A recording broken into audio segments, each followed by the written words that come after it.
You're listening to The Broken Meeple Show, a podcast that speaks passionately about board games for the benefit of those who play them. My name's Luke Hector, best known for the Broken Meeple YouTube channel, and I'm an everyday gamer just like you. And I'll be talking about reviews, top 10s, and just about anything that connects me to board games, as long as I have a tea or coffee in hand, that is. So grab a cup, relax, and enjoy. And remember, it's only a game.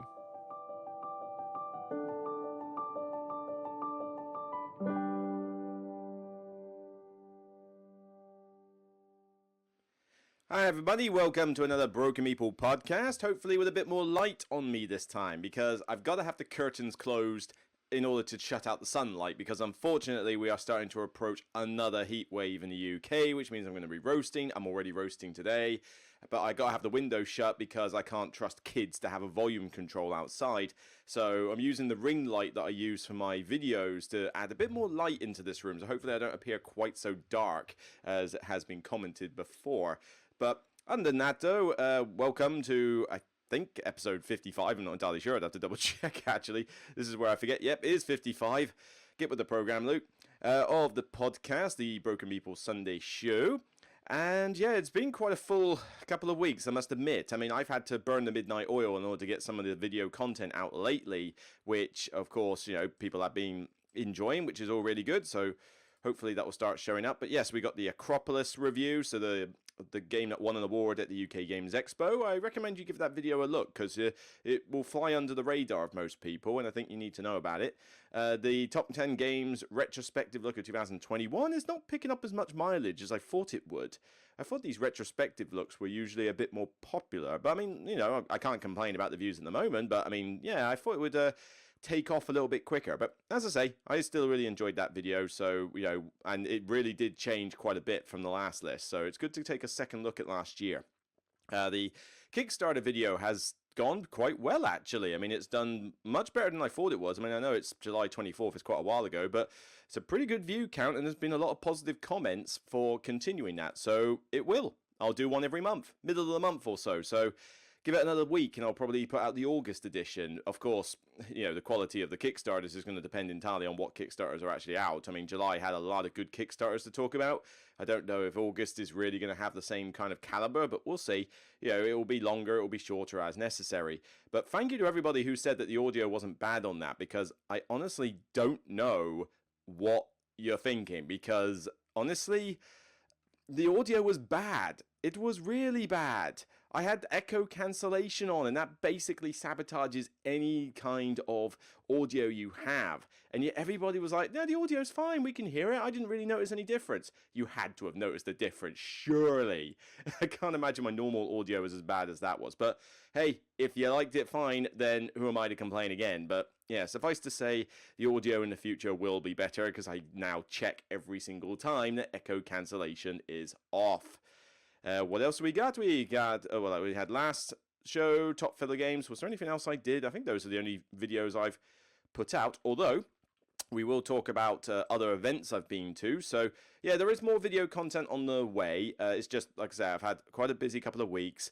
The top 100 is like prepared in the sense of the spreadsheet has been drafted. So I've done the ranking system. I now need to tweak the spreadsheet, because I've already gone through the spreadsheet and I'm already noticing anomalies. Like, some games are like, how could that be so much higher or lower compared to last year? Hang on, let's have another look, because you do have to tweak them sometimes and just give them a once over to go, that doesn't seem right. That seems out of place. Maybe I forgot something. Maybe I forgot a game entirely. And so it's just going through the tweaking process. But yeah, at some point in August, I'll be starting it off, and what I'll probably do is I'll do it in the top 10 list format, pre-recorded, and what I'll do is I'll probably race through them a little bit quicker than a normal top 10 video. So I won't spend so much time talking about each game, particularly for, say, the bottom 50. Yeah, when I get to the top 50, I might slow down a bit, and then obviously when I get to like the top 30, top 20 games, I will obviously slow down and take it like a normal top 10 video. But if I do the full-length top 10 video for every single part of the top 100, I will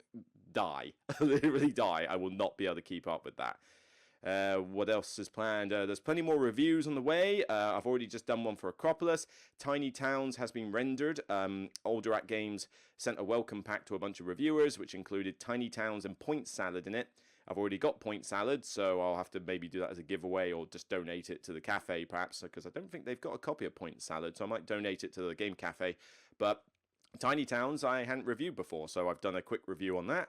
But then I've also got Creature Comforts, I've also got The Great Plains, I've also got Radlands, I've also got Sobek. You know, I've got a bunch of these games that I need to get played and reviewed, and it's hard to get them to the table because of, well, people wanting to play other things, but also two-player games in particular are quite hard to do. Now, I will be meeting up with a friend at some point to just absolutely give them all the beans, you know, like play them over and over and over again, you know, get some other people. I've got game night this Wednesday as well, so those reviews are going to come, but until I get those played, I don't want to start the two-player game top 10 lists, because if they are good enough to feature on those lists, I feel it's deserving to at least get them fully played and given the beans before I do those lists. But it's coming, it will be the next normal top 10 list that I do, so it's going to happen. It's just a case of it was a bit delayed, shall we say. I can't think of anything else content-wise other than the usual sort, so you know, still trying to look at doing a solo playthrough thing, but I've been held up with other things. I haven't even managed to progress with figuring out how to use the C-stand. I've got a 4K webcam. I've got the C-stand that Slicker Drips uses, but I haven't figured out how to attach said webcam to the C-stand in order to actually even start thinking about how I'm going to do it for a solo playthrough. I really need to stop procrastinating with that. I wish there was just somebody I could call upon that literally knew this stuff inside out and could just do it all for me. It's such a time sink to try and figure it out yourself, especially when you don't really know what you're searching for. So it's a tricky business, but I don't know, maybe I just need to sit down with Tom and sort of say, look, seriously, what do you have on your setup? Because clearly it's the same sort of thing. We'll see with it. Cool, blimey, I feel hot enough as it is. So events, just to let you know, the 24-hour gaming marathon was fantastic. It was a great success. Thank you to everybody who sponsored, donated, or sponsored me. I say sponsored me, it's more accurate to say donated to the charity, really, because I didn't have my own Just Giving page. It was their page, but we had the event. It went without a hitch. It was pretty hot. It was a humid day, and so there was a bit of like, although in the live stream room for Twitch and YouTube, it was nice and air conditioned, so that was nice. But yeah, I went there and I did the full 24 hours, 9 a.m. to 9 a.m., the full shebang. And yeah, I was flagging a bit on Sunday. I mean, driving home was very tricky to do. I then went to a barbecue at a mate's house, and then I was flagging at that as well. Eventually, I had to go home and not sleep because I ended up playing games online with a couple of people, you know, our usual Sunday evening survival game thing that we do on Steam. But by the end of it, I was like, okay, it's 10 o'clock, I need to get sleep. I cannot keep my eyes open. So I got a good night's sleep and I recovered pretty much the next day. Maybe a day later, I was fully recovered. But yeah, the event was totally worth it. I mean, I played a lot of games. My Instagram is covered with all the games I was playing. And, you know, we raised over £5,000 for Cots for Tots. That is greater than they've ever done. They're now up to £16,000 in terms of total raised over the marathons. And of course, they'll be back in 2023, and so will I. Oh yeah, I'm doing it again next year. 24 hours, 2023, I'll be there. And I hope to do even more of the live stream stuff, because the live stream stuff was fun. You know, I had to teach Outer Rim, which was a good highlight. We didn't finish the game because you can't teach 4-player Outer Rim in 3 hours. It's impossible. But we all had fun. We did an Ark Nova game. That was really good fun. I remember winning that one quite conclusively. I forget what tactic I was using, but yeah, I certainly enjoyed that one. What else I was on live stream for? I did the very final live stream where they needed somebody to quickly teach Sushi Go Party as a sort of wind down thing. So it's like, fine, I'll do that as well. Can't remember if there was any other live stream bit I did. No, I think it was just those 3. But like I say, that's still a good, 7-8 hours of my time that I spent on that live stream. So it was quite draining, if fun, but it was air conditioned, so I always wanted to go there as often as possible. But yeah, played a bunch of other games, met up with the Whose Turn Is It Anyway podcast, met up with some other fans of the show, some other gamers, either from stores or from other clubs. It was a good social event. It really is quite a good one-day con. It's too far to travel for just 6 hours though. That's the thing. It's all the way back in the West Country area where I'm from. Nice to be able to talk to people without having my accent stick out like a sore thumb for a change. But it's too far to travel if I was just literally going for a few hours of the day. But if you think about it, when you go to a convention, typically how much time do you spend gaming at the convention if you include sleep? 12 hours? yeah, 12 hours tops. You get up in the morning, you get somewhere early, and then maybe, you might take breaks every now and again, but then you go to bed, you get a half decent night. This is if you're being intelligent, of course. If you want to play 24 hours continuously throughout the entire con, then so be it, but don't blame me when your health kicks out. But yeah, you're talking 12 hours a day. So I'm playing for a full 24. So I'm technically getting 2 days worth over one day. So suddenly the journey's worth it. And plus it's for charity. Why wouldn't it be a problem? So yeah, great event. Thanks for sponsoring me. I'll see you in 2023. Okay, what other events were there? Nothing particular. I had a brief event last night where I went to a Warrior Fest, which was a beer fest in Portsmouth. It was at the HMS Warrior in the Dockyard, and I was invited by my mate who runs the Dice Cafe, and I was there to teach games. So it's, oh, cool, ooh, I get to teach games and drink different types of beers and ales. Yeah, I'll go with that. Well, I enjoyed the drinks, and it was fun having it on a boat. Game-wise, not so much. I kind of overestimated the clientele of who we were teaching games to. I mean, half the people there would be not interested, the other half would be drunk, and the capability of anybody to play any kind of game there would be pretty low. So even though I took some of the simplest games I have in my collection, even they turned out to be too much for the most part. I mean, anybody who was playing games there was just playing like kids games or the dexterity stacking games and stuff, the stuff that I wouldn't generally play. So I kind of spent most of my time just sitting around and talking to people. So it was a decent social event, but yeah, probably didn't quite think hard enough about the fact that, oh yeah, maybe the games I'm teaching are not going to be the type of games I want to teach. I mean, I played some Just One with a few people, and that was quite fun.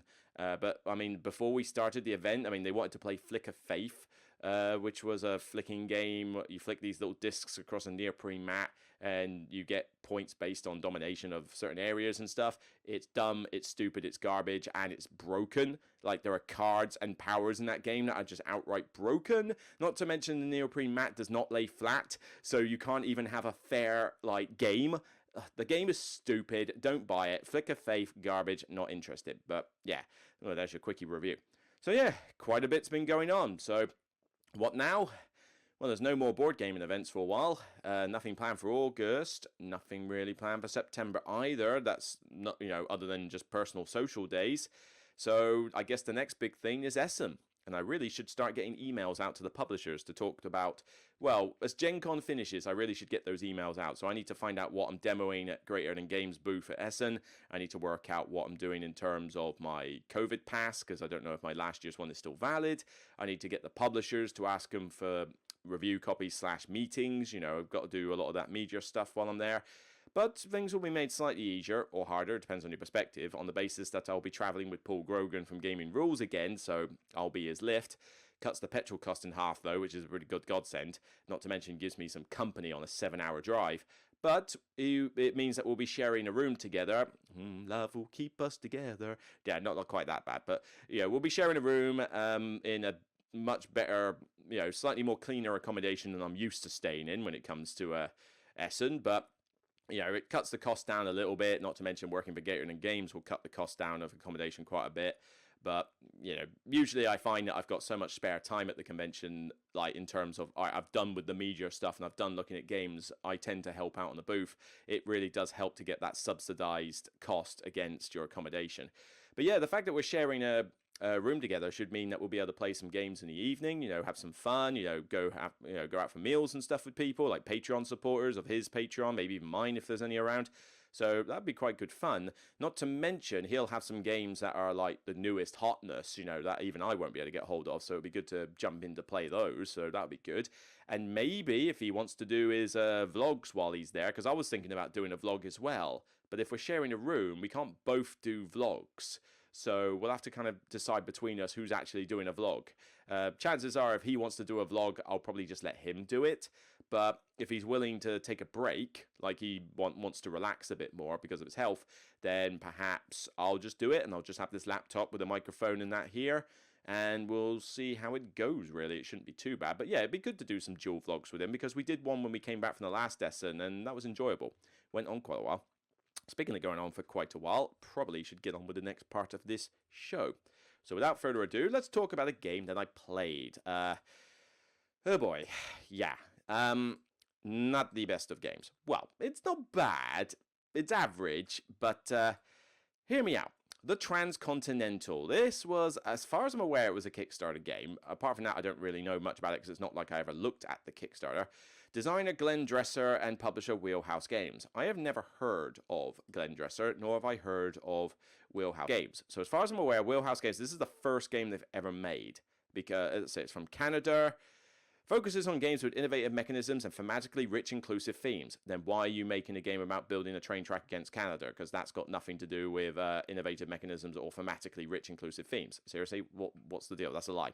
But, so not much there. And Glenn Dresser, this is his first design. So, although it says designing board games since 2013, but then what are the other games? I mean, nothing that's been mentioned on Board Game Geek. So I'm kind of a bit confused with both those statements. But as I say, this is a game I normally wouldn't go near, but two friends of mine have got it from Kickstarter. And my other friend on Friday night, we decided, you know what?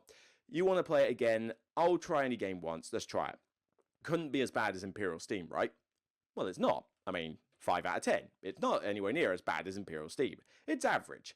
I liked it okay, but it's got some problems. So this is 1 to 4 players. It says best at 2. I actually might side with that. I think it does sound like it's something that's best played at 2. But this has, well, let's get on to the problems later. Let's actually get on to what the game is about. So you are building a train line across Canada. And the idea is that you have, let's see if I can, yeah, here's a good example for a picture. Oh, God, come on, there you go. So you're building across this, where these, like, pawns are, basically. Although this is a prototype. It looks a bit, yeah, there's got to be a better version, actually. Let me find a proper full-on picture. Come on, has anybody got a picture of this? Well, that's not too bad. We'll go with that for the moment. But essentially, you're building this track from left to right, from west to east. There are these tiles on either side of the track that represent places you can develop, and they give you special actions, whether they're undeveloped or developed. But the track itself is worker placement. So you have these telegram pawns that you put on the track to say, right, I'm going to do the actions of the tiles to the left and right of me. There's a couple of other basic ones at the start and like near the end, but mainly it's those ones.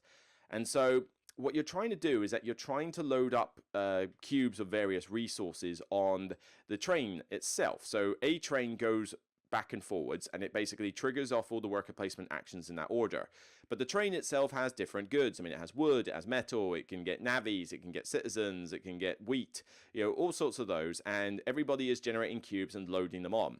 The fact that this is a train game is a bit of a misnomer, really. This is more of a logistics game. It's all about getting the cubes on that train and then getting them onto the board. The train is kind of inconsequential, really, but by getting the cubes onto these various tiles where you can see these little development squares, you get victory points, and you get to put one of your houses on said on said tile, which then allows you to gain points at the end of the game for having certain symbols from the tile in your thing. But it also gives you an improved production action and potentially a way of scoring points by spamming a particular storage thing. Like here, you get to store 5 wheat and get another 8 points. It's pretty vicious. You can get sniped out a lot, particularly in 4 players, and certainly it's not the biggest looker. I mean, the color art is okay, but yeah, the character artwork is a little bit on the nightmare-inducing side when it comes to the people. But I've seen worse looking train games, believe me. You can also play these ally cards, which are basically just characters from the era, and they give you a special ability as well as count for some endgame scoring as well. But this book tries to say, oh, it's thematically rich and stuff like that. Really, the theme does not come out one iota when you're playing this game. I mean, the jokes that we had to the fact that I was getting a bunch of tiles that all had the beaver symbol on them or something was just going a little bit out of control. But they even give you a book, a pamphlet to tell you about the history of the region, a bit like what Uri Rosenberg does with his. Look, I don't care, honestly. I mean, this is just a logistics train game. The theme is not being brought out by the fact that you have a navvy for this site or that the beaver icon is on this farm or something. Yes, it may be correct to the age, but that does not make it thematically rich. This feels like a fairly dry game, just like pretty much most other train-related games. So it also has a timer where this bit here moves forward based on a bidding round where you bid some of your resources, and depending on how much get bid, this thing moves up, and when it gets to the end, that triggers the end game. But yeah, I mean, that's kind of the gist of Transcontinental. Now, it's very meaty, And certainly it's got very tense worker placement, and it certainly is like quite a thinky Euro. But there are a lot of problems with this, which clearly goes to show that this is the first game on this publisher, because I think any other publisher would have spotted some of these problems. First off, the scoring. It is woefully unbalanced in some areas. You have those spammable locations I mentioned where you can put like 5 wheat on and get 8 points. The problem is with these is that you essentially have some of them that require 5 wheat. And well, let's go back to the prototype picture. It's probably the best example to show bits here. So you got one here that wants 4 coal. Another wants 5 wheat. And there's some others that want 5 citizens. They're not on this picture, but they appear. They're all worth the same amount of points. It is considerably easier to get wheat in bulk than it is citizens in bulk. You can barely produce 2 citizens at a time from a location, and there's only 2 tiles that even have it. Later on, you will have 3 tiles that produce 4 wheat at a time, and it's very easy for one player to have a house on both and produce 8 wheat on a single action. So why would you ever go for the location that spams 8 points for 5 citizens when it takes so much effort? If you can produce 8 wheat in a turn, you simply just spam the wheat tile as often as you can, it is repeatable, and you just get a colossal amount of points. There's also a resupply action where these trains appear on the line eventually, but start with they go in the yard. And in order to bring them into the line, you use the resupply action. When the front engine gets filled up with coal, you basically take one type of good from the yard, stick it in your yine, and, oh God, it's such a weird terminology, and you get a point for every single cube that was on those trains, plus an extra 2. You can do this, like me, at the start for, say, 3 to 5 points and be content with that. That's on balance with everything else. Or you could do what my friend did and end up with a situation where he produced so much wheat on one action that he was able to put like 16 odd cubes, of wheat in the yard, and then he spends once a resupply action, puts every single bit of wheat in the line, and it scores him like 20-something points. It's ridiculous. It is so swingy, it's unbelievable, that rule. What else is a problem here? The investments. You have investments where you try to get so many of these symbols for your houses at the end of the game. It's almost impossible to fail them in a 4-player game because everything gets developed. Here's the other problem. The player scaling. It's woeful. It's all over the shop. If you play this with 2 players, it's the best way to play. Shortens the game time and you get the same amount of pawns as if you did in a 4-player game. In a 4-player game, it gets ridiculously vicious. Actually, you get an extra pawn each, but that's not the same as total pawns. But yeah, I think 2 players is still the best way to play. But 4 players, everybody is going for these spaces. I mean, it gets vicious. People are sniping you left and right. It's punishing. It's very contested for spaces. But then everything gets developed. And then in a 3-player game, very little gets developed because there's not enough cubes going around the board in order to develop a lot of these tiles. So the investment cards become defunct in 4-player, but they become important in the other ones. It's just completely all over the shop. And I really hate the fact that when you develop these tiles, all you need is 1 cube on there in 2nd place, and you can get a house and 2 points. So, for example here's a tile here for the farm. It requires 3 cubes. It gives you 4 points if you develop it, right? So, if you have the most cubes when it develops and flips over, you get the 4 points and a house. If you are, in 4 players, if you are the 2nd highest amount of cubes on there, then you get 2 points, but also the house. So I have to go out of my way to flip this tile, putting 3 to 4 cubes on it. Somebody else can just come by and just go, whoop, 1 cube, and they get half the points I do and still get the house. And the same applies for a bunch of these other tiles. You have to put in so much effort to be the one that gets the higher victory points from them. It's not worth it, because you spend all your resources. And because very rarely does more than 2 people ever gun for a tile. I mean, look at this example. Nobody in this entire picture here has got more than 2 colors for a particular tile. Which means that you basically, and in our game that was the same case. I think we had 1 tile with 3 houses on it and the rest only have 2. So it means that basically all you need to do is just stick a cube on every single tile you can and just wait for someone to flip the tile. You may lose out on the house, but you'll always get the 2 points. But sometimes you will literally just get the house. And it's stupid. I mean, you should not get the house. It's too powerful to let somebody have that. Especially when this selection mechanic for developing requires you to pick a cube on this line, and then you put a cube down, and then you go from left to right, and if the owner of that cube wants to develop on the tile, they can. So it's entirely luck-based that you will basically be able to jump in on somebody else's development just because they're conveniently in front of you on the train line. But that's dumb. It's such a dumb set of rules, and that is the problem with Transcontinental for me. It's not a bad game per se, but it's clearly got some development issues with the balance and the player scaling and how things score and how the cadence goes, that you can tell that I don't think this designer has done many games on BGG. I mean, it says he's done other game designs. I don't know what game designs these are because I've never heard of you, but clearly I think a different publisher would have seen through some of these issues. It's not the best looker in the world. The components are pretty cheap for something that was a Kickstarter. In fact, saying that, how much was this Kickstarter? The Transcontinental, stupid long title. Transcontinental Kickstarter. Was it Kickstarter? Let's have a look. All right, Transcontinental by Gundresser. So, award-winning. How can it be award-winning when it hasn't come out yet? Come on. Right, so here we go. So this was sold for 67 Canadian dollars, so about $50. So that's actually not.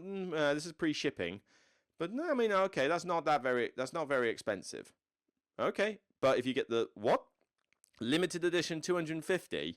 Oh, wooden box and founders edition stretch goals, whatever. So, okay, all right. So $50 plus shipping is not an expensive cost for a game. Maybe that's why a bunch of people did go for it, because it was relatively cheap. I mean, this is in the days when they didn't cost an absolute fortune. But yeah, I mean, the components are $50 worth. I mean, they're not particularly great components, so that's kind of the way it is. But you know, all these stretch goals are basically just useless things like a die-cast metal train miniature, whoop-de-doo, an upgraded UV spot varnish, who cares? You know, some bidding trays, again, who cares, because they don't really do much for you in the game. Vacuum formed insert, that should not be a stretch goal, that should be a generic thing you put in every game. So yeah, I mean, it's at the end of the day, it's an okay game, but yeah, this one just kind of is just like meh. You know, I've got no interest really in playing it again. If I play it again, then fine. It takes far too long for 4 players, and I'm just not that interested. So yeah, Transcontinental, 5 out of 10, whatever. So, let's move on to some news, and let's start with let's start with a drink. I'm going to take a drink right now. I need it because I am already, sweating here. It's already hot. That drink had ice in it. All the ice is melted. Literally, just in doing that segment, it's all melted. But someone joked that they thought that the podcast is frozen every time I take a drink. So I got to go out of my way to actually say I'm about to take a drink now, because otherwise it sounds weird on an audio version. Anyway, news, right, here's my favourite bit of news for the, it is my favourite news. Osprey Games have announced Imperium Horizons. This is a standalone expansion to Imperium. This is the deck builder with the divisive artwork, but I quite like the artwork. I think it's interesting, stylized artwork, but this is basically, the deck builder that I said I really like, but have a problem with its long setup time and its long play time. The short variant that is on BGG these days is pretty much the only way I will play it, and I'm hoping that they streamline a little bit of that this time. But what is Imperial Horizons? It is essentially more of the good stuff. So here you have to, it's a standalone game, has 14 civilizations in it. Oh my word.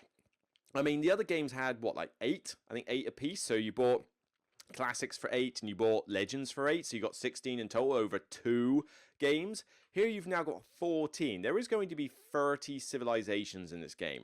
That is ridiculous, all of which with unique play styles. Are there even 14 civilizations that we haven't even touched upon yet? I'm not sure I'd be able to name 14 more civilizations on top of the ones that have already been featured in the games. This is insane amount of content. Now, what it says is that it's compatible with Classics and Imperium. Good. And it's also incorporating a new trade module that allows players to recreate all the intrigue, wealth generation, and dynamic politics of a thriving economy. I have no idea what that even means, but hopefully that just means that they're streamlining or introducing a little bit of quality of life improvements to, Imperium in general. But I think there's also ideas that they will tweak the rulebook, make it a bit easier to learn, maybe tweak the solo mode a bit. So, some quality of life improvements would be good. But yeah, 14 more civilizations for Imperium. You bet I'm going to get this. I'll definitely review it. If Osprey send me a copy of this, which they tend to do, they tend to send me stuff completely out of the blue, then I am totally down for, playing some more Imperium and hoping that the changes they make in this version might make me say, you know what, this is the one you get even over the other two. It's not wrong though about that time though, 40 to 160 minutes. It's ridiculous. Although saying that, how the hell can you play this game in 40 minutes? That is complete rubbish. Solo cannot play this in 40 minutes. This is like a 90-minute game no matter what you're doing. So yeah, don't lie about the time length for games, people. Seriously. But yeah, I'm looking forward to more content, and I know a lot of other people are. This definitely has become one of the hotness at the moment. In fact, it's the second highest hotness on there at the moment. So yeah, fair enough. Although, you want to know what people were going ape for more than that? A map pack. Yeah, I'm not kidding. A map pack was the next big thing that we needed to know. And that is Ark Nova Zoo Map Pack 1. It's basically 2 more maps for Ark Nova. That's it. 2 more maps. It's just a little map pack. It's being released at Gen Con, though, which means a bunch of people are going to have this, and I won't have it because I'm not at Gen Con. And it doesn't hint that it's going to hit retail or be available anywhere else. They haven't said. They better, because if they don't release this outside of Gen Con, there is going to be uproar. I kid you not. But I am hopeful that they're going to bring some to Essen, in which case I will definitely try to grab one at Essen, because more content is always good. But yeah, I mean, there is nothing about another map pack, I wouldn't lie, but could you just believe the amount of people that were going ape over this? But to be honest, I want it too. I mean, I'll survive if I don't get it, but I really would like it. So what are the 2 maps themselves? Well, let's see. We have the rescue station. So this one, the bonuses on the left are fairly generic. You get 2 reputation as an instant bonus, though. That could be pretty useful, but fairly bland income generation.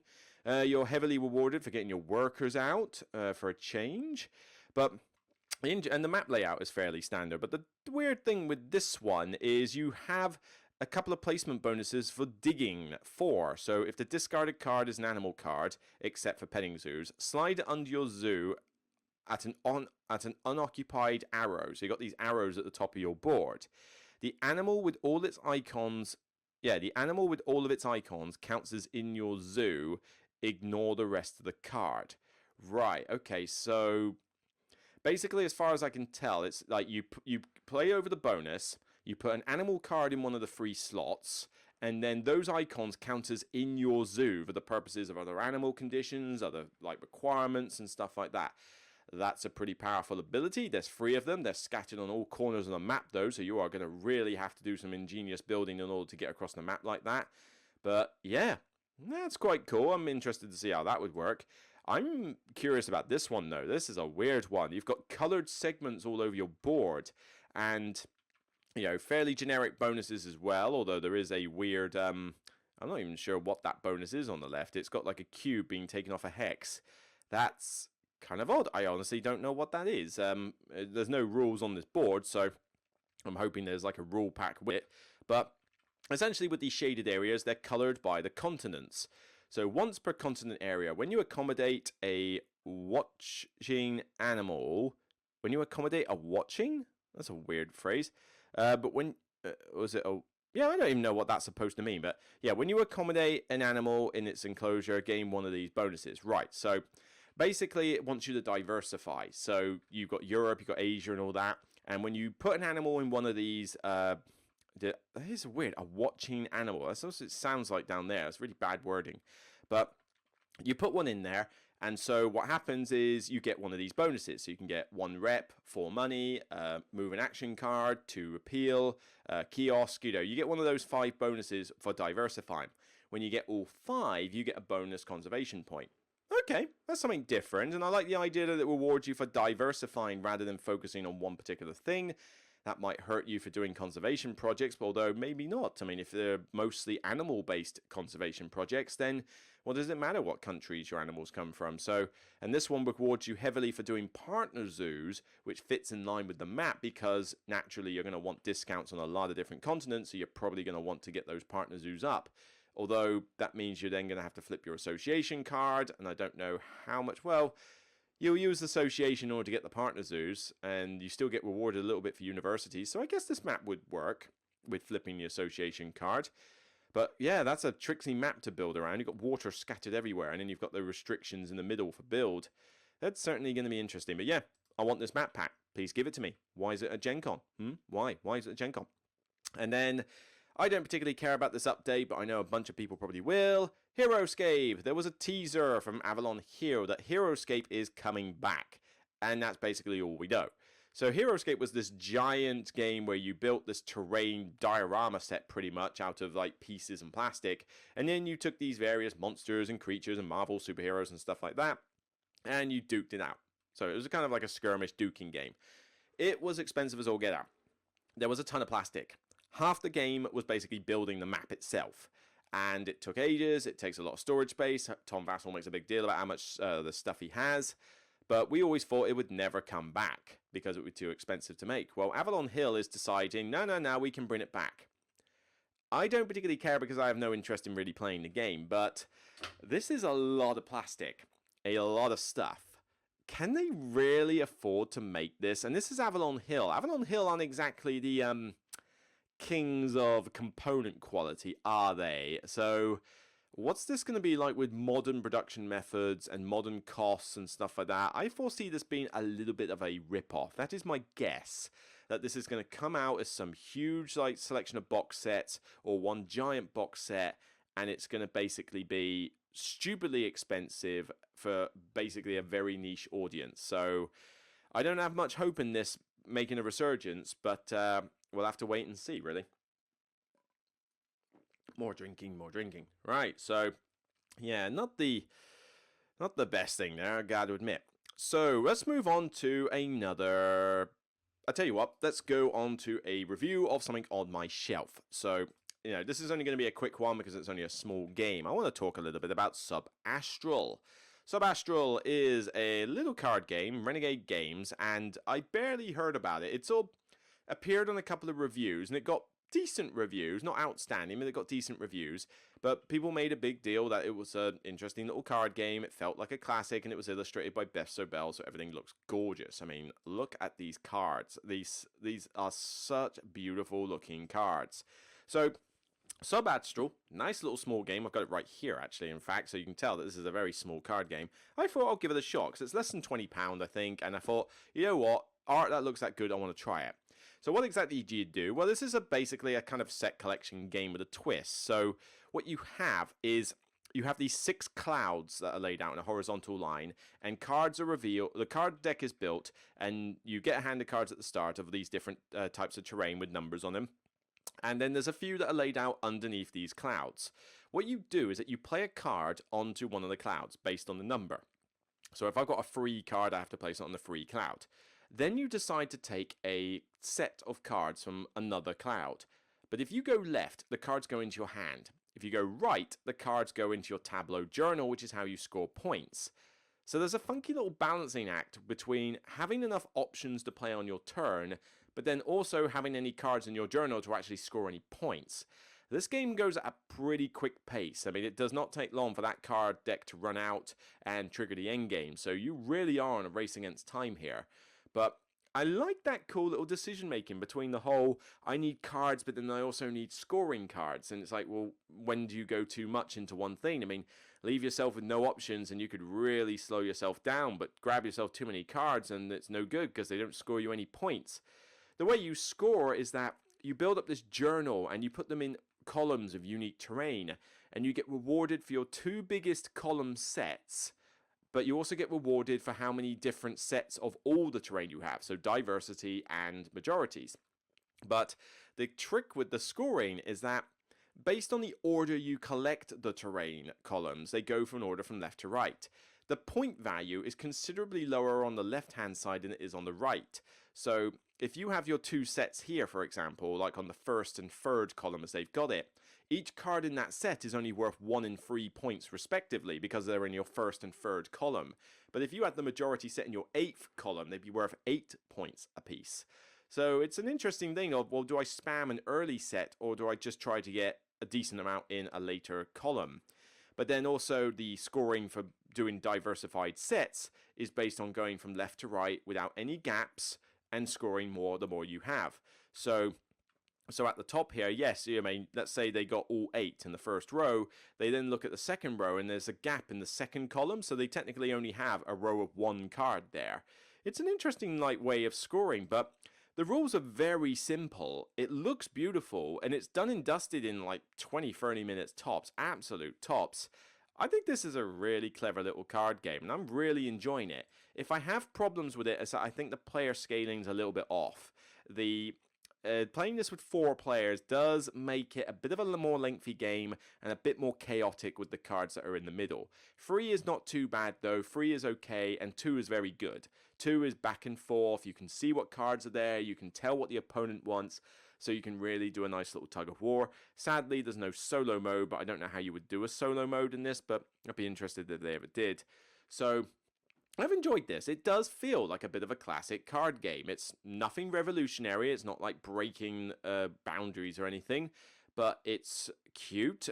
Sleeve the cards because that artwork is nice. The decisions are interesting. It's easy to teach. It's easy to play. It's very quick. It is a filler.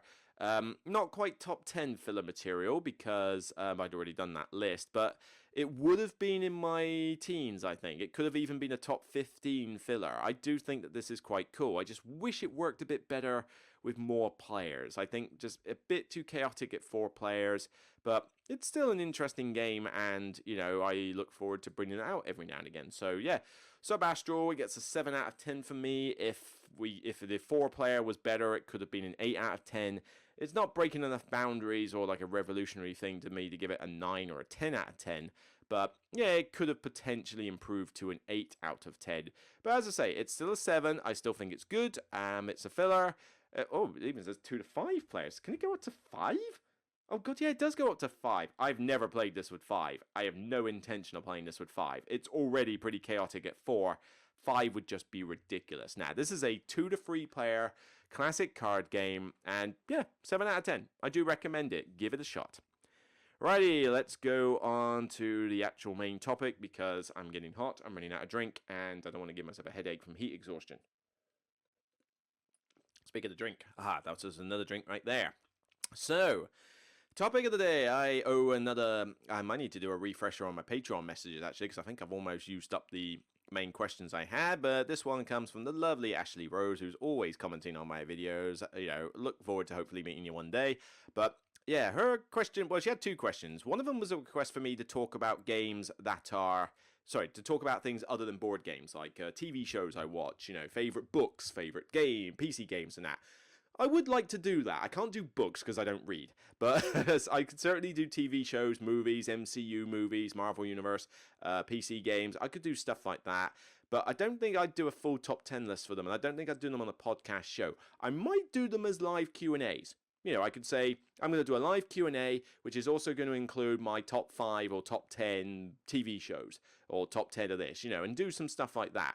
So I'll look into that, but the main question we're talking about here is, you know, what is your opinion on video games being brought into board games? So one trend that we have seen over the last decade is that a lot of IPs of video games are being turned into board games, and usually by giant Kickstarters, which I've got to admit I'm not a fan of having them as giant Kickstarters, using the license as a crutch, shall we say.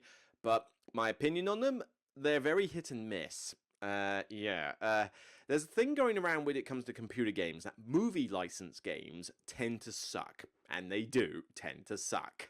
So in the same way that movie license games for PC games or computer games suck, a lot of the times video games brought to board games, they tend to suck as well. And there's quite a few that have come out, but they're not all bad. Yeah, there are some good ones that come through the woodwork. So let me just clear off my window that I'm sharing here. I'm going to have to borrow a few website blogs to help me out with this. So let's start off with cbr.com.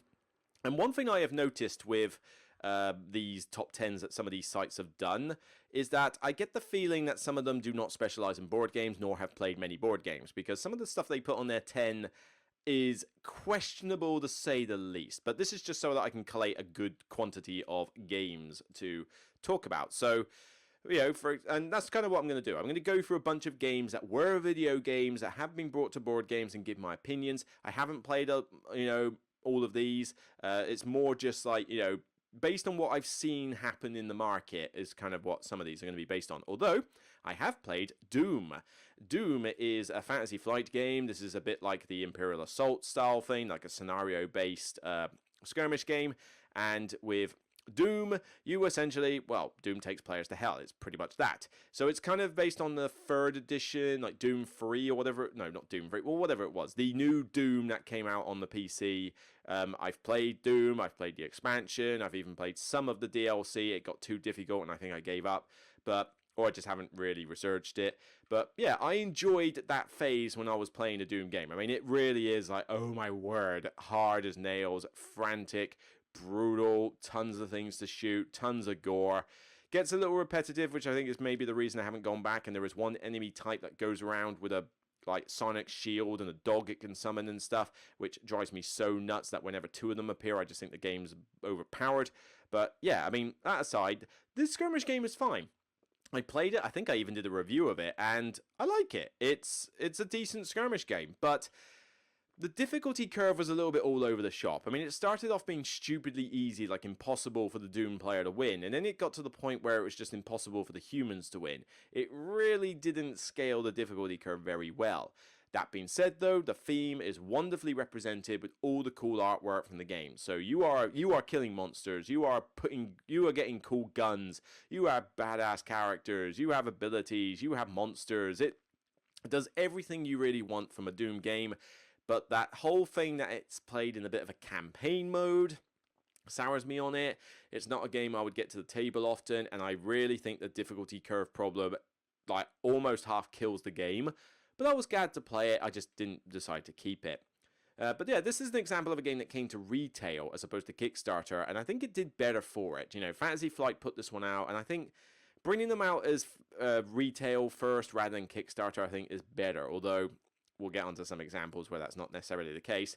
Right, another retail one. This is probably, I think, I'm going to say a guess now because I haven't looked in the other list in detail, that this is the best example of a video game brought to a board game that I can think of. And certainly, I think it's my personal favorite.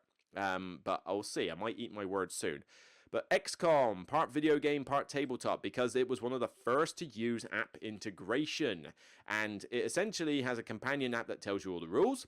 It tells you when the aliens attack, how they attack, gives the results of all your moves, and tells you what stuff comes out. It has all the sound effects. It has all the the look and the feel of the video game, of which I have played XCOM 1 and 2. So, you know, it's a game I particularly enjoy, even if it's frustrating how your 99% accurate person can miss at point blank range. But, you know, this one uses the app integration wonderfully. It's a great app. It really does give you those sort of nostalgia berries for the game. But yeah, I think the game is pretty solid. It's a co-op. You are fending off the alien invasion. You are taking command of a station. One is like a squad leader, one is the commander, one is the research scientist. Each of you has your own little asymmetric thing that you're in charge of, but not to the extent of something like Root or Merchant's Cove. So it's not like it's difficult to... This is how you do asymmetric roles, people, okay? Yes, you have an asymmetric style of play, but not stupidly complicated. That takes an hour to teach each part, right? Take note, publishers. But you work together with the app telling you how things go to pot, and yes, they go to pot pretty well. It's a bit on the lucky side because you're rolling a lot of dice for successes and hits, but it just creates that theme. It's a wonderful co-op feel. You feel like you're on a razor's edge for a lot of the game, and then you squeak out the win, and it's very satisfying. I still have it in my collection. It teeters in the bottom end of my top 100 overall because it's not a game I would necessarily play solo all the time, because commanding 4 stations is tricky to say the least. But you can play this with 3 or 4 players. You'll have a good time because 3 players, you could have 1 person commanding 2 stations. That's not too difficult. I think you just have it that way. But having 1 person per station in a 4-player setting is really cool. But yeah, this is a bit of a niche title. It gets brought out mainly with the same 3 people that I've played it with, but when we play it together, we love it. So I still keep it. I've got an expansion. I've got an Exalt expansion for it. It's just a really cool game. This is definitely an example where video games get brought, and it's great. Alright, Betrayal at Baldur's Gate. This is an example where it's not so great, because this is literally that god-awful mess, Betrayal on House on the Hill, which I don't like, with the Baldur's Gate slapped onto it and pasted up there. I mean, this guy says, a mashup we didn't know we needed. We didn't need this. It's a stupid mashup. It barely makes sense. It's crummy components again. It's the same mechanics. It's still partially broken like the other game. And the theme doesn't even come through. You would barely even notice this is a Baldur's Gate thing. This was a cash grab, pure and simple. End of story. Moving on. Right, Bloodborne. I never played this big Bloodborne, so, I mean, a little skirmish game, but I remember it having, like, quite a big Kickstarter, because I think it definitely was a Kickstarter game, and it sounds cool. I mean, I've never played the Bloodborne games, or Deep Soul games, or anything like that. I don't think it'd be my style. Constantly fighting against a boss for the challenge, I think would just get frustrating for me. I just about managed with Cuphead. And even then, I think I gave up halfway through because it was just getting a little bit frustrating, constantly repeating the same boss. You know, repetition is not something I want in a game unless it's, like, changed up in some way. But, yeah, I mean, this looks cool, but the thing is, nobody talks about it. Honestly, it came out, and it got Kickstarter because minis make money.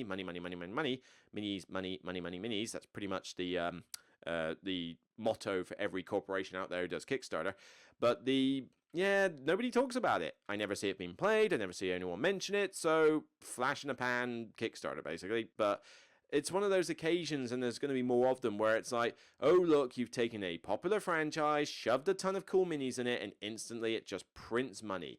This is what I don't like from this thing. You know, the idea that you're crutching so hard on this IP, and so hard on people's FOMO instincts of, oh, look, pretty miniatures, that you don't create a game that's going to stand the test of time. And honestly, in the comments, I would like people to actually say, with any of these games I mentioned, particularly stuff like this, do you own it? Do you play it? Do you still enjoy it? Because I'm curious as to who is even playing this at the moment. I never see it played. Horizon Zero Dawn. Alright, the fact that this even appears in anybody's top 10 clues that this list has no idea what it's talking about. Because, granted, I've never played it, but this was a really expensive Kickstarter, right? And Horizon Zero Dawn, I've never played the game, but it looks beautiful, and yes, highly detailed miniatures, whatever, blah, blah, blah. And you build decks to advance through the game and defeat the machines. Okay, that sounds cool. The retail version of this is not a cheap game, though, and it gives you one monster to fight. One. Are you frigging kidding me? This was such a cash grab opportunity. The fact that you had to spend tons of money with all these Kickstarter expansions, which basically are just base game content that they've chopped off into little bits and sold to you for hundreds and hundreds of dollars, and they dare to give you a retail box with one monster in it. Mike Delicio put this at number 10. That is, I think it was like Gorgeous Stinkers, because it looks good, but yeah. No, I'm sorry. That is a rip-off. Not interested. Pac-Man. Is anybody crying out for a Pac-Man game? Seriously, why is this number 5 on your list? Gears of War, 4 out of 10. Who plays this game? Come on, Gears of War. I mean, nobody even really plays the Xbox game as far as I'm aware. But, okay, yeah, so it's another... And, I mean, this is another problem with a lot of these board games. They're the same game. I've mentioned Doom, I mentioned Bloodborne, I mentioned Gears of War. Technically, Horizon Zero Dawn qualifies as this. It's all skirmish games of here's your miniatures on a map, go out, fight other people. You know, a little bit of innovation would not kill if you're going to nick a license and use it for stuff, people. I mean, you know, okay, Pac-Man, at least it's something different, and props to... Well, no, this isn't innovative, because you literally just took the same game, Betrayal on House on the Hill, and shoved a theme on it. So, XCOM is the only example so far I've talked about that is is innovative and different. So, yeah. But, yeah, Gears of War. Don't care about the Xbox game. It looks generic. Nobody talks about this. And just out of interest, let's pull a tab here. So, Gears of War BGG. Let's have a look. What's the ranking of this game? Okay. Gears of War. Wow, really? 557? This is the 557th best game on Board Game Geek. No way. Well, it's Corey Kineska, so maybe it did get a little bit of buzz, and it is Fantasy Flight, but who's playing this game? I've never seen anybody play this game, ever. Everybody ignores it when it's on shelves. Was it just the miniatures, or has the ranking system just literally gone out of whack? I don't know. I'm interested to know your thoughts, people. Tell me about Gears of War. Am I being too harsh from first impressions, like looking at it? Or is it actually a good game? Let me know. This war of mine. Oh, good. Yeah. Yeah, I am eating my words. XCOM's not my favourite video game brought to a board game. It's this war of mine. It's gotta be. Nothing's going to top that. This war of mine, I really want to play the PC game a bit more because I think I put it down for a while, but yeah, I just feel like I want to play it again. But this board game wonderfully captures this war of mine feel with the idea that you have a bunch of people surviving a war-torn, war going on, and it's thematic, it is gritty, it is dark. I mean, you could get triggered by some of the stuff that happens in this game, particularly in the days of the Siege expansion, but it's tough. It's a little random, you've got random card drawing, you've got random dice rolling and that, but it really does recreate the video game very well. It's not really to be played in anything other than solo mode, frankly. The fact that it can go up to 6 players is a complete lie. You could get away with 2-player maybe, but there is no reason to play this above 2 players. 1 player is perfectly fine, and it's one of my favorite solo thematic board games. It's a bit of a palaver to set things up and get going, but it's worth it. I mean, that Days of the Siege campaign was so good. I really enjoyed that. Put this on with the This War of Mine soundtrack or other soundtrack that's basically just like acoustic guitar by itself, no other accompaniment. So it's like someone's playing it in a dingy house with no heating, that kind of thing. But yeah, this is such a good one. So yeah, this was a good example, actually. This is one of the earlier cases of a video game being brought to a board game. But yeah, it's not perfect, but I just think it really, if you're going to take a video game license, you really need to capture the theme and the feeling of the video game. XCOM and This War of Mine do that beautifully. The Witcher adventure game. Did anybody ever play this and like it? This was a waste of space. So sorry, but it was.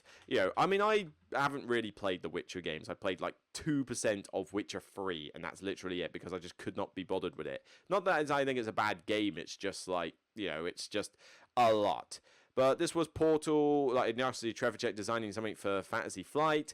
It came out, and as far as I'm aware, everybody found it dull, generic, long, pretty random or something, and nobody really talked about this game ever again. It literally came and went. I don't think you can ever find a copy of it.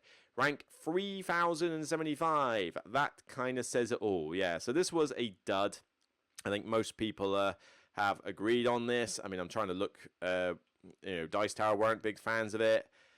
These titles don't give away a lot, but yeah. I mean, this was just basically a bleh. It came out and it went pretty hard. As for the new Witcher game, the one that was on Kickstarter, I have no idea. I didn't want to back it because, frankly, look at this. I mean, it looks gorgeous, and it could be a really good game.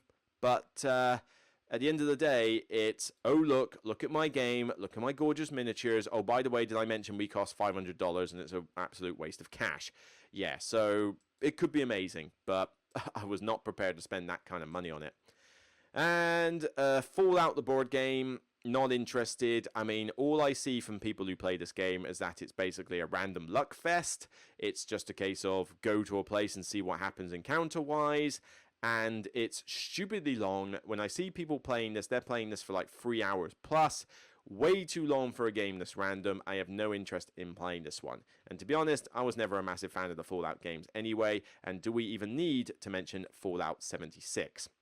All right, let's look at another top 10 list. So some of these are going to repeat, but video board games. So let's see what we got. So we got Sid Meier's Civilization. So yeah, I mean, I quite like the Sid Meier's Civilization board game. I've even got the 2010 version that FFG did. It's based on a video game, although you could argue that Civilization: A New Dawn is a little bit more abstracted from it, but it does have that kind of Civ 5, Civ 6 feel, whereas the other one has more of a Civ 4 feel. But yeah, I really enjoy these ones. I mean, to be honest, you could portray them as any 4X Civ game, really. The fact that it's got Sid Meier on the title doesn't really make it a big deal, but A New Dawn is easily the best entry in the Civilization series according to Dicebreaker. Yeah, I agree with that. I mean, I like the 2010 version as well, but I haven't played that in ages. But I really like this new version with the expansion. It's definitely quite cool. Doom, we've already mentioned. Fallout, we've already mentioned. Don't care. Resident Evil 2, really? Yeah, the palaver that went on with that Kickstarter.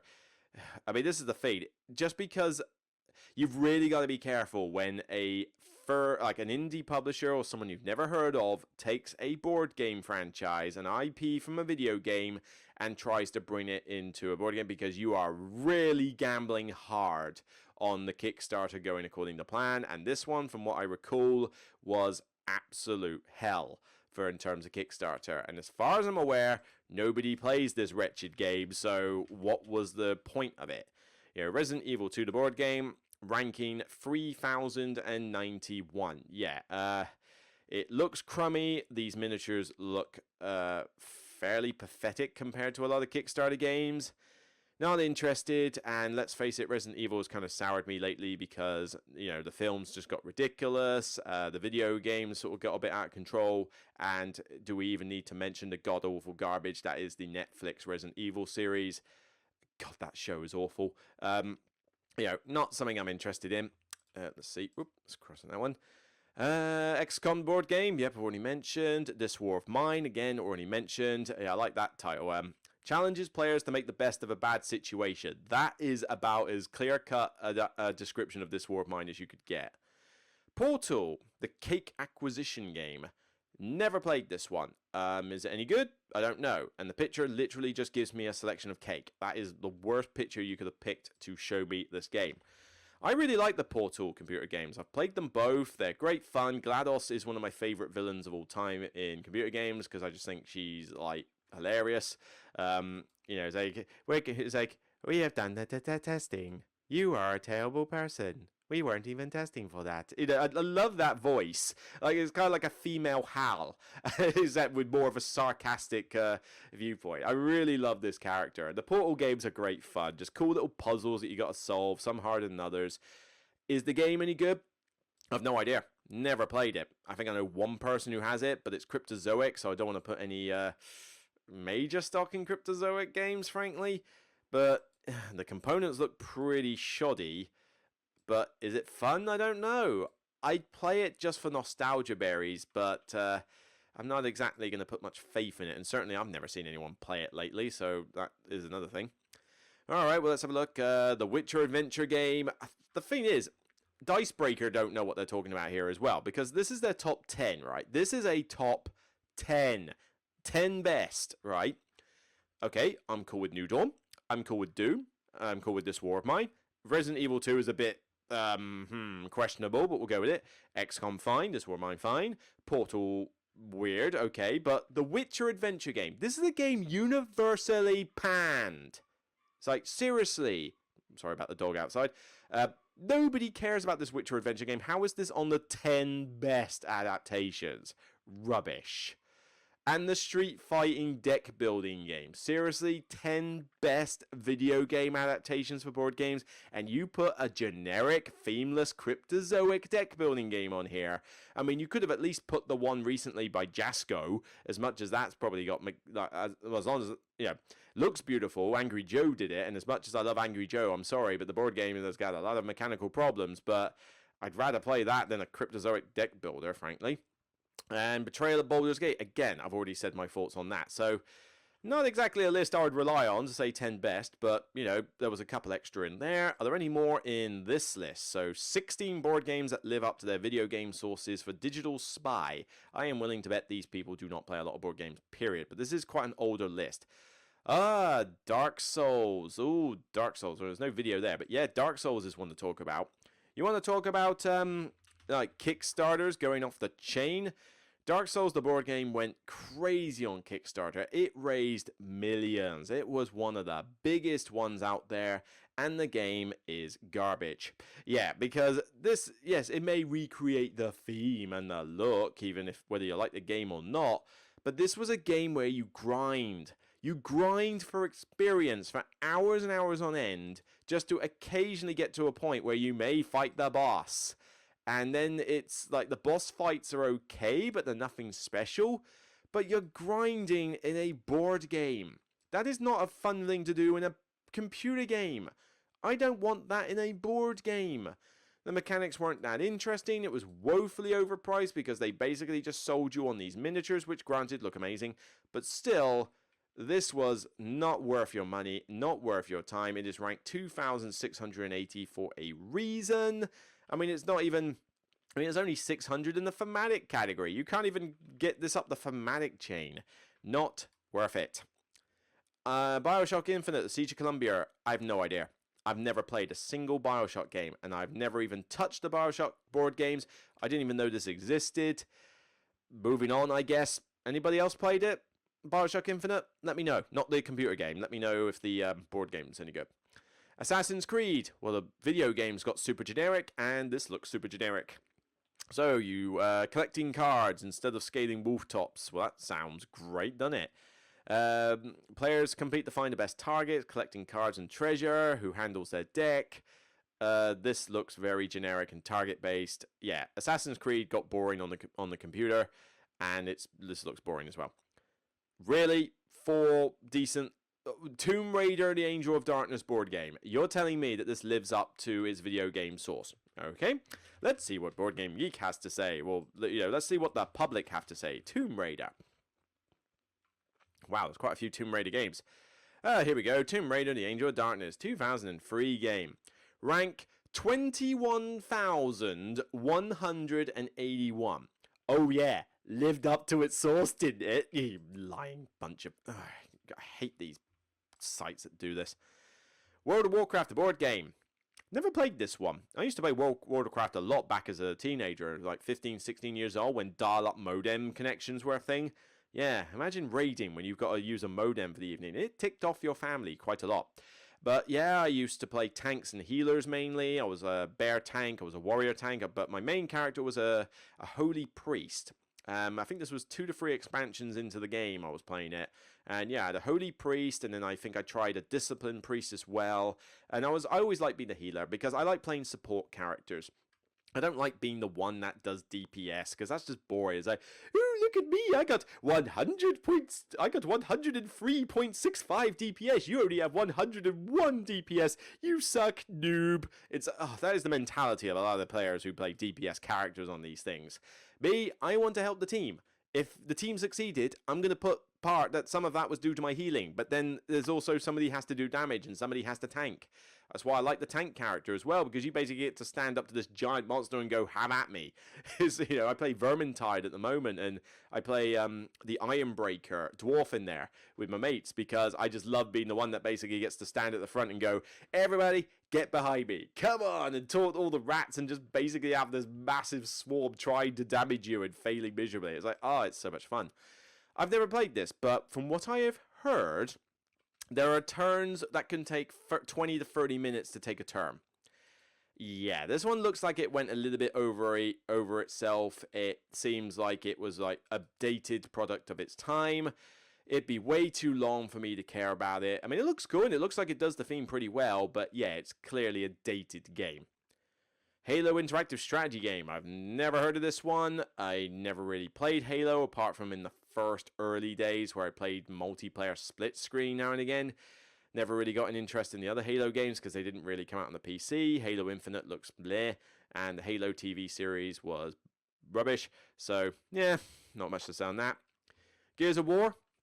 Well, I mean, it's talking positively, but let me know in the comments about Gears of War. Doom. This is the old Doom board game. Well, this is 2016. I don't think the new Doom refresh game came out at that point. But yeah, ignore this version of Doom. Get the recent version of Doom. XCOM, still great. And they mentioned Portal, the Witcher adventure game. I think they just ran out of ideas by that point. Okay, no, I scratched that. They ran out of ideas when they put The Legend of Zelda Monopoly on the list. Get over it. Oh my word. No. If you are a fan of the green-hatted one, you'll want to have Zelda Monopoly on your shelf. No, you do not. End. StarCraft, the board game. Old game. Deck building, I think, was part of the thing. I'm not the biggest fan of StarCraft. I played the PC game for a bit, but the problem I have with RTS is that you go up against players who have just memorized all the build orders, and it just doesn't become fun at that point. I played Dawn of War. in Age of Empires 2 a bit with some friends, but none of us are particular experts at the game, so, we can just have a bit more fun with it. Sid Meier's Civilization, the board game. Yes, the original 2010 version is still really good a game. It's just pretty involved, pretty long, and pretty rules intensive. But I still own it because when I do play it, it's a good amount of fun. I mean, it really does capture the Sid Meier's 4th edition theme quite well, so I'd say 4th. And it's, you've got some map exploration, you've got 3 or 4 different ways to win. Warfare, the coin, the tech race, and I think one other. It's a cool game, but yeah, it's in a box that's kind of falling apart, and the 2 expansions obviously require extra rule sets on top, but I do recommend the expansions. I really feel like I want to get that game out again at some point. Plant vs. Zombies Risks. Oh god, I'd Fallout Monopoly. Yeah, you Digital Spy. Delete this page immediately, Digital Spy. This is a very poor excuse for 16 games that live up to their theme when you've got to put 2 Monopoly games on the list. Come on, seriously? So yeah, generally that's my thought on a bunch of... Oh no, hang on. No, there's another one I was going to talk about. Well, a couple actually, very quickly. Cyberpunk.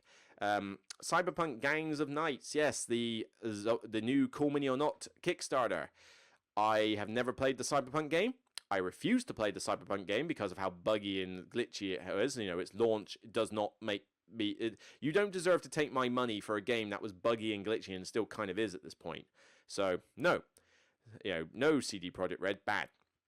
But this was $110 for its normal pledge, and then look, here's all these expansions that we chopped out of the base game, and now they're $260 plus VAT plus shipping.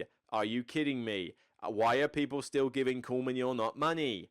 I mean, did you not remember the palaver for Marvel's United or whatever that game was that basically tried to charge people like $200 to ship their game and didn't give any subsidy towards it? How do you forgive a publisher for that? Why are so many people, what we got, 2,000 backers? 2,000 backers for that? 4,000 people are still willing to give their money for this kind of thing. You've got too much money on your hands.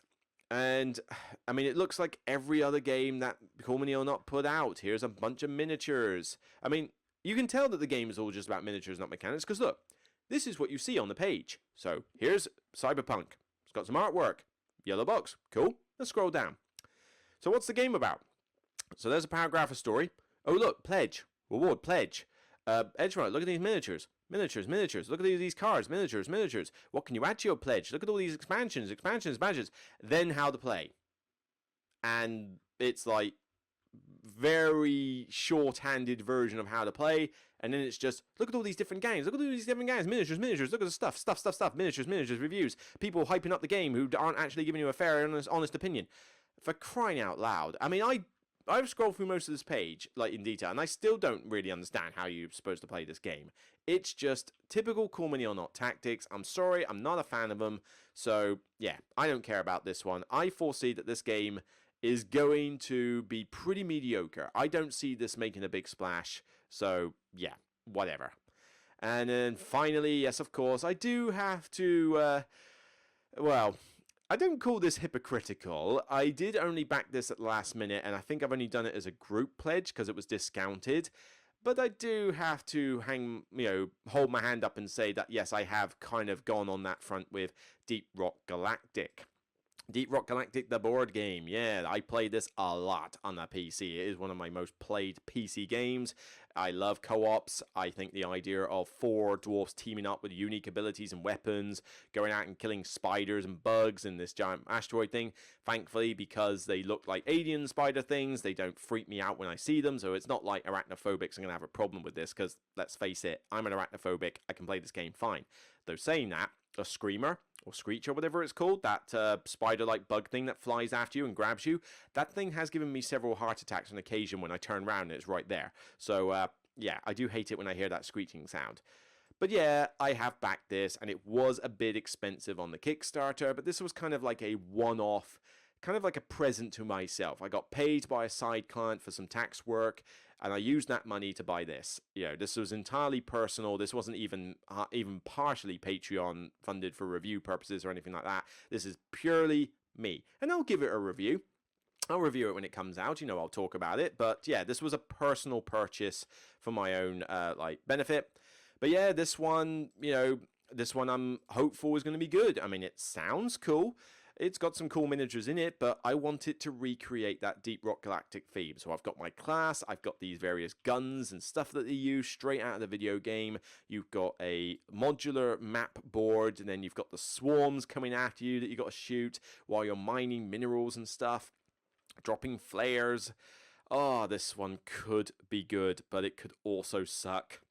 I mean, Engineer's even got his little sentry gun there, and you got Bosco miniature. This could be really good fun. I'm hopeful that this game's going to be great. I have all in pledged for this. I'm getting everything. I think, even though I thought that the expansion that they're adding was rip off for the price.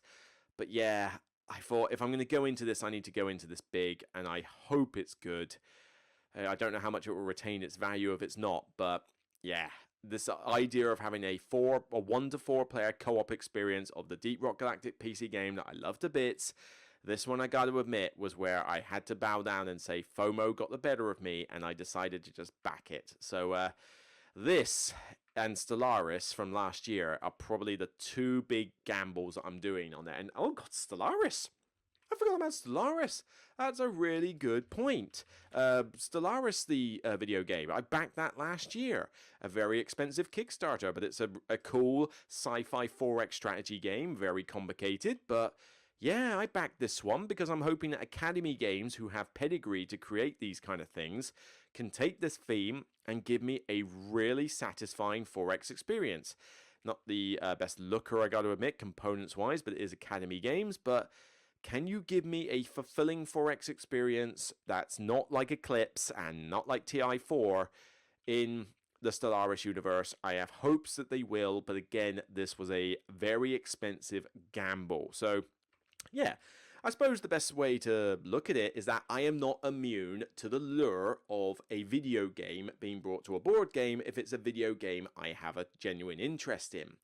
But for the most part, I tend to resist them because, as I say, as I went through those lists, there were not many occasions of any that were considered great games, were they? I mean, even the ones that I said I like, that Doom game, the XCOM game, what was it, the other one, some of the other ones I mentioned, but, none of them are games that are like top 100 of all time worthy for a lot of people. I mean, this War of Mine is probably one of the best ones I mentioned, and even then there's quite a fair few people that don't like this War of Mine. It's not like these are the most popular games around.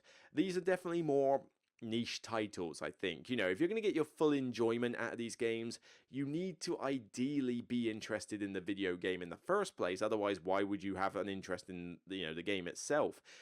A lot of these games are riding heavily on their theme, and they tend to be very thematic games, which is one reason I tend to give them a look, because I want strong thematic games. But yeah, it's always a bit hit and miss with the mechanics, and you can't be too forgiving in some situations. But yeah, I've got 2 gambles there on the way, and I still have XCOM in my collection. I still have this War of Mine in my collection. So here's to bringing more video games to board games, but doing it right. That's the thing. You gotta do it right. Whew, that's long. Cool, 1 hour, 17 minutes. That was a good long topic. Thank you for that one, Ashley. I hope that was a comprehensive enough one for you. But yeah, I'm going to need to ask some more questions on the Patreon page because I think I'm almost out of podcast topics to talk about. But yeah, until I'll see you on the next Sunday episode, basically. So take care. Check out some more of the content on the channel. If you like what you see, please consider thumbing up the video, subscribing to the channel, particularly subscribing to the Patreon if you want to help me out with review copies or just the running costs of keeping this going. But other than that, just leave a comment on the YouTube video. So if you're listening to this in audio, then thank you very much. Glad to hear from you when we go to conventions. But if you're watching this on YouTube or listening to it on YouTube as a podcasting, that's fine by me. You don't have to stare at my ugly mug all day. But let me know in the comments what you thought about some of these. What's your thoughts on Subastral? The news I mentioned, am I too harsh on Transcontinental? Do you share those opinions? But mainly the video game topic. Did you like some of the games I mentioned? Do you love some of the games I mentioned that I was harsh on? Have you backed some of the recent stuff like Cyberpunk? Does Gears of War actually a really good game and I was just being a bit too critical of it? So by all means, let me know your thoughts. I'd be interested to know. And if I forgot any titles, like I almost did there at the end, let me know and let others know as well. So until next time, I'll see you soon, but remember, regardless of whether it's a good video game adaptation or not, it's still at the end of the day, still only a board game. Bye for now everyone, and take care.